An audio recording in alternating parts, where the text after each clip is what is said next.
आणि बातमी बांगलादेशमधून अराजकता बांगलादेशमध्ये माजलेली असून तिथल्या पदच्युत पंतप्रधान शेख हसीना या गेल्या 17 तासांपासून भारतातच आहेत. इतर देशात आश्रय मिळेपर्यंत शेख हसीना या भारतात राहणार आहेत. गाझियाबादच्या हिंडन एअरबेसवरती शेख हसीना यांचं विमान उतरलं होतं, तर हेलिकॉप्टरच्या माध्यमातून त्या इथे पोहोचल्या तेव्हाची ही दृश्यही आपण पाहतोय.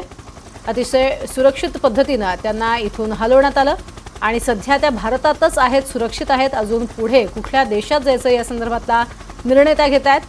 ब्रिटनशी खास करून बोलणी होतील असंही सांगितलं जात आहे. शेख हसीना यांनी देश सोडल्यानंतर त्या ढाक्यातनं आगरतळा मार्गे भारतात पोहोचल्या.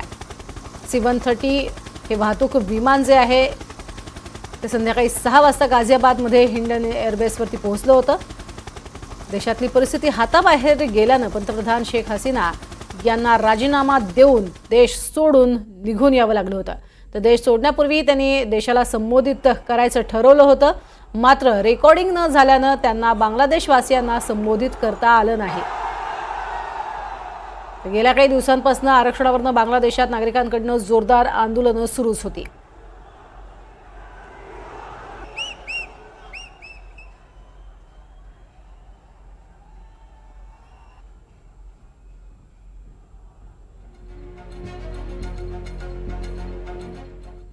आणि या संदर्भात आपण बोलणार आहोत. परिमल सुधाकर सध्या आपल्या सोबत जोडले गेलेले आहेत. परिमल सुधाकर जी हे मुळातच आंतरराष्ट्रीय अभ्यासक आहेत. परिमलजी, स्वागत आहे NDTV मराठीमध्ये आपलं. नमस्कार. परिमलजी, सगळ्यात महत्त्वाचं म्हणजे बांगलादेशमध्ये आता पुढे त्यांच्या काय नेमकं वाढवून ठेवलंय हे कळत नाहीये. जरी त्यांच्याकडनं म्हणजे जसं आपण बघतोय की आंदोलक तीव्र झालेले आहेत, आंदोलक काही मागण्याही करतायत, मात्र त्यांच्याच मागण्यांप्रमाणे सगळं काही घडेल असं नाही. काय नेमकं वाढवून ठेवलंय बांगलादेशवासियांच्या समोर? बांगलादेशमध्ये आता नेमकं नियंत्रण कोणाचं आहे याबाबत आपल्याकडे स्पष्टता नाहीये. आंदोलन जे आहे ते आंदोलन विद्यार्थ्यांच्या हातामध्ये आहे. युनिव्हर्सिटीमध्ये जे विद्यार्थी आहेत त्यांनी हे आंदोलन चालवलं आणि तिथे सत्तापालट घडवून आणला. मात्र त्याचा फायदा सध्या तरी बांगलादेशच्या लष्कराला झालेला दिसतो आहे आणि लष्कराने कालपासून तिथे सत्तासूत्र हातात घेतली आहेत.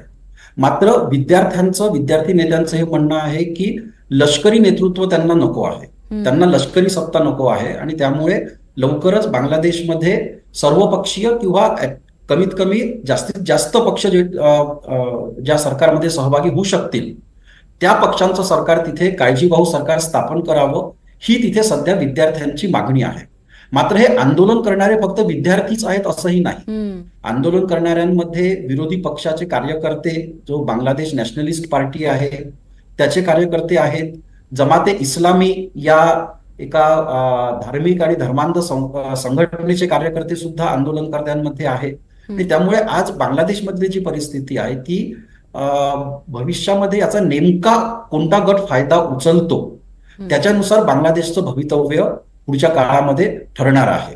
ते जे धार्मिक संघटना आहेत जमाते इस्लामी सारख्या, त्या बांगलादेश नॅशनलिस्ट पार्टी सोबत मिळून तिथे त्यांनी जर सरकार स्थापन केलं तर बांगलादेशचा प्रवास हा पुन्हा एकदा इस्लामिक देश होण्याकडे, इस्लामिक मूलतत्ववादाकडे तिथून तो सुरू होऊ शकतो.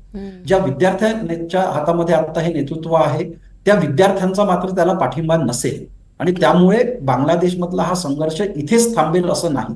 हा संघर्ष इथूनही पुढे चालू राहणार आहे आणि आंदोलनकर्त्यांमध्ये जे विविध गट आहेत त्या विविध गटांमध्ये सुद्धा एकसूत्रता नाही, त्यांच्यामध्ये एकमत होण्याची शक्यता सुद्धा नाही. आणि त्यामुळे बांगलादेशमध्ये जोवर निवडणुका होत नाहीत, अशा निवडणुका ज्यामध्ये सर्व पक्ष सहभागी होतील आणि त्यानंतर तिथे जोवर सरकार स्थापन होत नाही तोपर्यंत बांगलादेशमध्ये अशीच अराजकता असेल असं आपण म्हणू शकतो.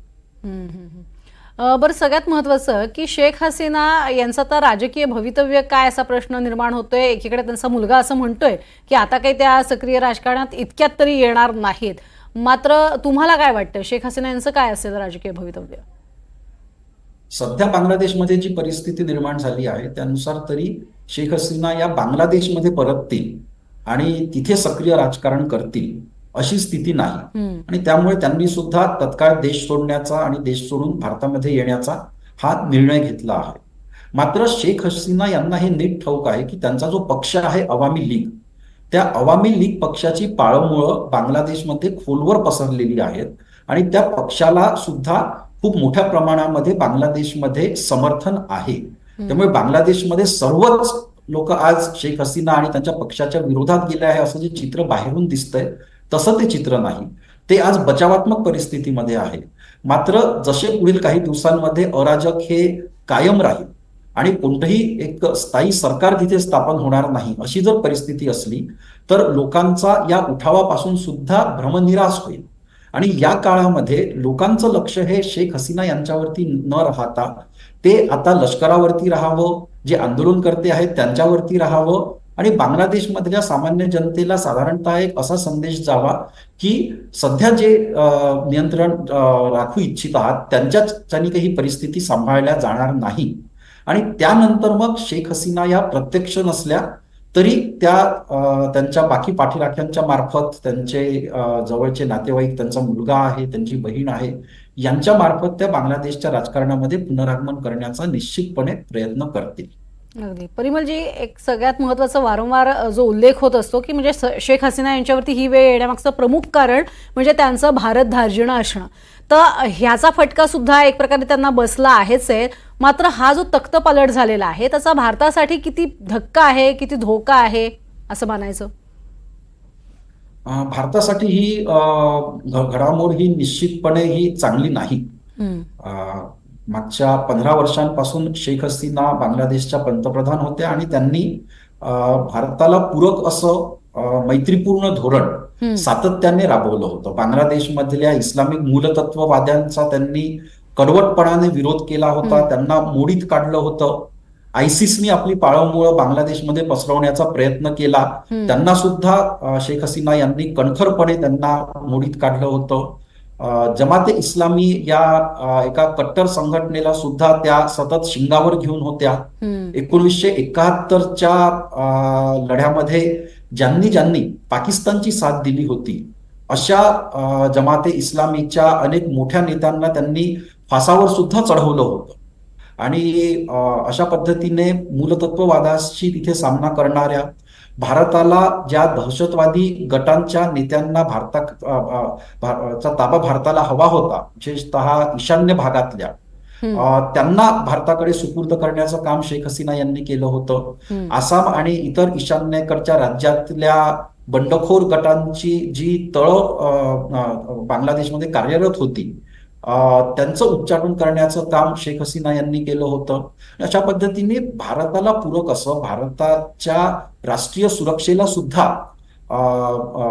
जास्त मजबूत करणारं धोरण शेख हसीना यांनी सातत्याने राबवलं होतं. आणि त्यामुळे आज त्यांचं हे सत्तेत नसणं हे भारतासाठी नक्कीच धोकादायक आहे. बांगलादेशमध्ये अवामी लीग यांच्याशिवाय दुसरं कोणतंही सरकार आलं तरी ते भारताशी तेवढं मैत्रीपूर्ण नसेल जेवढं अवामी लीग यांचं सरकार असेल. इथून पुढील काळामध्ये आपल्याला बघायला मिळेल की चीनचा बांगलादेशमधला हस्तक्षेप हा जास्त वाढतो आहे. आता ज्या घडामोडी घडल्या त्याच्यामध्ये चीनचा प्रत्यक्ष हात आहे असं म्हणता येणार नाही. मात्र भविष्यामध्ये निश्चितच या सर्व घडामोडी चीनच्या पथ्यावरती पडू शकतात आणि त्या दृष्टीने भारताला आतापासूनच बांगलादेशमध्ये विविध पक्षांशी, विविध गटांशी, विविध नेत्यांशी संबंध चांगले राखण्यावर, संबंध मजबूत करण्यावरती भर दिला पाहिजे. आणि त्याच वेळेस अवामी लीग आणि शेख हसीना यांच्या बाजूने सुद्धा भारताला उभं राहणं ही काळाची गरज आहे. कारण मागच्या 15 वर्षांमध्ये शेख हसीना तेवढ्याच ठामपणे भारताच्या बाजूने उभ्या राहिलेल्या आहेत. बरोबर. सगळ्यात महत्त्वाचं आणखीन आहे की आता खालिदा जिया यांची सुटका होऊ शकते आणि त्या अर्थातच आपल्याला कल्पना आहेच की माजी पूर्व पंतप्रधान असल्यामुळे त्यांच्याही आशा पल्लवित झाल्यात. मात्र त्यांची तब्येत तेवढीशी साथ देते असं वाटत नाही असं सांगितलं जातंय. सध्या येत्या काळामध्ये जर निवडणुका झाल्या तर त्या सत्तेवर येऊ शकतात का? किती शक्यता वाटते? ती पूर्ण शक्यता आहे. ती सर्वात जास्त शक्यता हीच आहे की जमाते इस्लामीच्या पाठिंब्याने BNP, Bangladesh nationalist party, Khaleda Zia यांचा पक्ष हा इतरही अनेक पक्षांसोबत आघाडी उभारत तिथे सत्तेत येऊ शकतो. कारण 15 वर्ष अवामी लीग सत्तेत असल्यामुळे अवामी लीगची लोकप्रियता निश्चितच कमी झालेली आहे. आणि ज्या आत्ताच काही महिन्याआधी निवडणुका झाल्या होत्या त्यातनं सुद्धा हे दिसलं की विरोधी पक्षांनी त्या निवडणुकीवर बहिष्कार टाकला होता. मात्र निवडणुकीत मतदान जे झालं ते फक्त 40% झालं होतं. विरोधी पक्षांनी याच्या आधी सुद्धा निवडणुकीवर बहिष्कार टाकला होता, मात्र त्यावेळेसचं जे मतदान होतं ते 80% झालं होतं. आणि त्यातनं हे दिसत होतं की अवामी लीगला तिथे लोकांचं समर्थन आहे.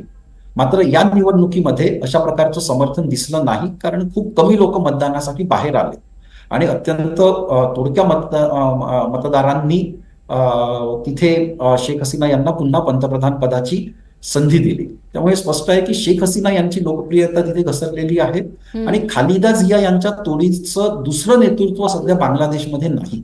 आता या आंदोलनातनं नवं नेतृत्व उभं राहील सुद्धा, मात्र सध्या तरी प्रस्थापित नेतृत्वामध्ये खालिदा जिया यांच्या एवढं मोठं नेतृत्व, प्रस्थापित नेतृत्व बांगलादेशमध्ये नाही. त्यामुळे या सर्व घडामोडींचा फायदा हा निश्चितपणे त्यांना मिळणार आणि लवकरात लवकर जर निवडणुका झाल्यात तर त्यांचा पक्ष सत्तेमध्ये येणार, हे तेवढंच खरं आहे. मात्र त्यांचा पक्ष सत्तेत आल्यामुळे बांगलादेशमध्ये एक सामान्य परिस्थिती निर्माण होईल अशीही बाब नाही. कारण बांगलादेशमधल्या ज्या फॉल्ट लाईन्स आहेत, तिथे जे सामाजिक ध्रुवीकरण झालेलं आहे ते अत्यंत खोल आहे आणि तिथे एक लोकशाहीवादी, थोडा धर्मनिरपेक्षतेच्या बाजूने झुकलेला फार मोठा समाजगट आहे आणि त्याच वेळेस एक समाजगट असा आहे जो इस्लामिक मूल्यांच्या बाजूनी, इस्लामिक तत्वांच्या बाजूनी आणि बांगलादेश हे एक धर्मनिरपेक्षतेच्या बाजूने झुकलेलं राष्ट्र न होता पूर्णपणे इस्लामिक राष्ट्र व्हावं अशी मागणी करणारा प्रवाह सुद्धा तिथे मोठा आहे. आणि बांगलादेश नॅशनलिस्ट पार्टीला खालिदा जिया यांना त्यांचं मोठ्या प्रमाणामध्ये आता समर्थन मिळू शकतं आणि त्यातनं बांगलादेशमधली ही जी दुही आहे ती पुन्हा एकदा मोठ्या प्रमाणामध्ये उफाळून येईल. आज जे विद्यार्थी शेख हसीना यांच्या विरुद्ध रस्त्यावरती उतरलेले आहेत, पूर्ण शक्यता आहे की वर्ष 2 वर्षांनी ज्यावेळेस खालिदा जिया पंतप्रधान असतील त्यावेळेस हेच विद्यार्थी खालिदा जिया यांच्या विरुद्ध सुद्धा याच प्रमाणात किंवा याही पेक्षा मोठ्या प्रमाणामध्ये ते रस्त्यावरती उतरतील आणि बांगलादेशमधली अस्थिरता ही कायम राहील. अगदी. एकीकडे आपण म्हणतोय की त्या पुन्हा एकदा पंतप्रधान होऊ शकतात खालिदा जिया, मात्र भारतासाठी हा धोका आहे का? कारण भारताचे आणि बांगलादेशचे जे संबंध आहेत, ज्यात खास करून आपण व्यापार बघितला तर तो खूप चांगला बहरलेला होता गेल्या काही वर्षांमध्ये, तर त्याला कुठेतरी धोका निर्माण होऊ शकतो का?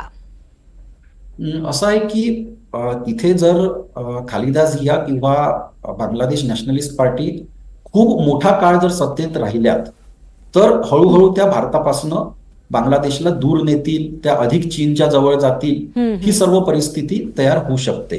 मात्र अगदी लगेच असं काही घडणार नाही. याचं कारण असं की मागच्या 15 वर्षांमध्ये शेख हसीना यांनी भारतासोबत जेवढे मजबूत संबंध निर्माण केलेले आहेत ते लगेच नव्या सरकारला तिथे तोडता येणार नाहीत. आणि दुसरं, बांगलादेश हा 3 बाजूंनी किंवा मी म्हणेल 3.5 बाजूंनी हा पूर्णपणे भारताने घेरलेला आहे.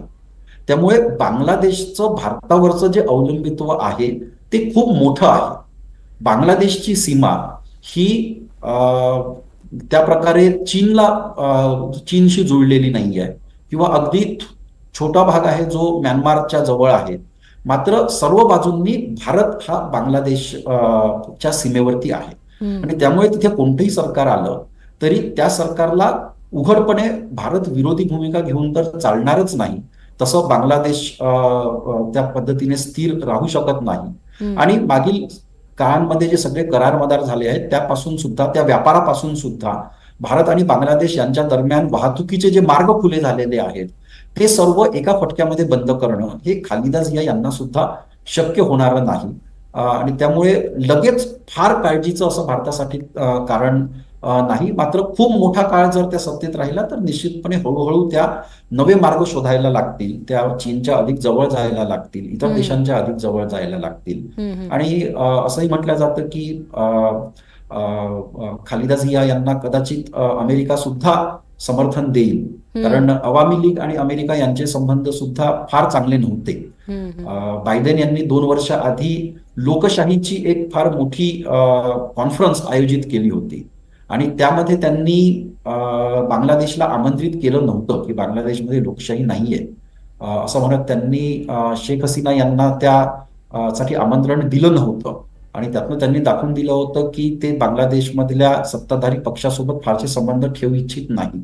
आणि त्यामुळे नव्या सरकारशी, बांगलादेश नॅशनलिस्ट पार्टीशी, खालिदा जिया यांच्याशी अमेरिका कदाचित चांगले संबंध ठेवेल सुद्धा आणि त्यातनं बांगलादेश भारतापासून थोडा दूर जाण्याचा प्रयत्न करेल अशी परिस्थिती निर्माण होऊ शकते.